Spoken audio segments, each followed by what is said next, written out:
This channel does not promote any violent, harmful, or illegal activities. All content provided by this channel is meant for an educational purpose only.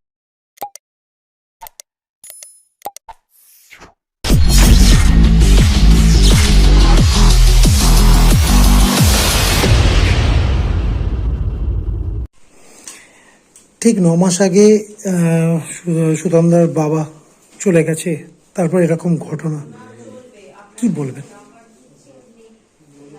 মানে কি বলবো, মানে আমার তো বলার কোনো ভাষা নেই, কিন্তু যেহেতু আমার মেয়ে চলে গেছে, আমি চাইছি যে এটার একটা বিচার হোক, যাতে আর কোনো মানে আমার মতো পরিস্থিতিতে যেন আর কোনো মাকে পড়তে না হয়। ইতিমধ্যেই তো বাবলু যাদব গ্রেপ্তার হয়েছে, শুনতে পাচ্ছেন, কি বলবেন? সঠিক তদন্ত গ্রেপ্তার করেছেন, খুবই ভালো কথা, কিন্তু আরো যারা গাড়ির মধ্যে যারা আরো ছিলেন তাদেরকে গ্রেপ্তার করা হোক। আমি আগেও সেটাই বলেছি যে সবাইকে গ্রেপ্তার করুন, সবাইকেই গ্রেপ্তার করা হোক এবং সবাইকেই ঠিকঠাক জিজ্ঞাসাবাদ করা হয়েছে। মানে আপনার গাড়িতে যারা ছিল, সুতন্দ্রার গাড়িতে, তাদেরকেও কি চাইছেন যে তদন্ত? জিজ্ঞাসাবাদ চলছেই অলরেডি। আজকে খুব সম্ভবত তাদেরকে কাকসা থানায় নিয়ে যাওয়া হয়েছে এবং সেখান থেকে হয়তো জিজ্ঞাসাবাদও হচ্ছে, সেটুকু আমি খবরটা পেয়েছি। বাকিদেরও সেটাই করা হোক, পুলিশের যে প্রসিডিওর আছে সেটা মেনটেন করা হোক। এটা তো একটা ছোট ঘটনা না যে কারোর একটা হাত কেটে গেছে কি কারোর একটা পা কেটে গেছে। একটা মেয়ে, একটা অ্যাক্সিডেন্টে একটা মেয়ে মারা গেছে, একটা মায়ের কোল খালি হয়ে গেছে, একটা পুরো ফ্যামিলি শেষ হয়ে গেছে। এটা একটা কোনো ছোট ঘটনা নয়, তার আশপাশের সবাই মানে পুরো শেষ হয়ে গেছে। এটা এই নয় যে কারোর একটা হাত কেটে গেল কি পা কেটে গেল কি ঝোঁচট লাগলো, তো সেই ক্ষেত্রে একটা মানে বিশালভাবে তার একটা ব্যবস্থা নেওয়া হোক পুলিশের তরফ থেকে। আপনারা তো আপনাদের তরফ থেকে নিচ্ছেন, মিডিয়া তো মিডিয়ার মতো নিচ্ছে, কিন্তু পুলিশেরও তো উচিত তাহলে পুরো তদন্তটাকে সেইভাবে একটা ট্রান্সপারেন্ট ভাবে এগিয়ে নিয়ে যাওয়া। তাহলে বাকি জনদেরও তাদের ধরতে হবে।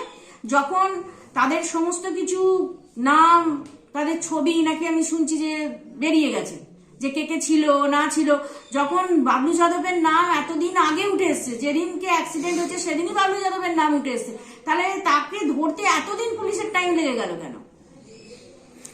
শেষ প্রশ্ন মাসিমা, সরকারের কাছে কি আবেদন করবেন? সরকারের কাছে একটাই আবেদন, নিরাপত্তা, নারী নিরাপত্তা সবার আগে দরকার।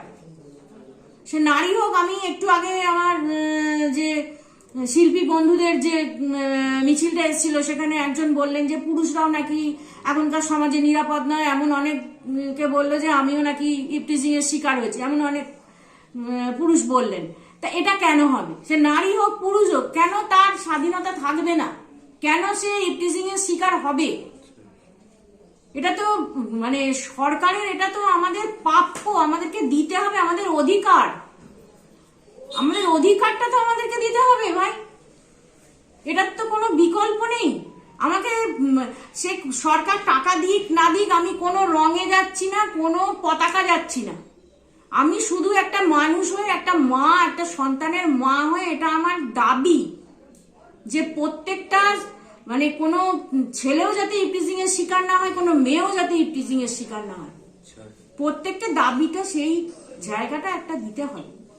নিশ্চয় বলবো দেখে কি সরকার আমাদের এতেই তো তিনি গদিতে বসছেন, তো তারপরেও যদি এই ঘটনা ঘটে, আমাদের কোনো নিরাপত্তা নেই।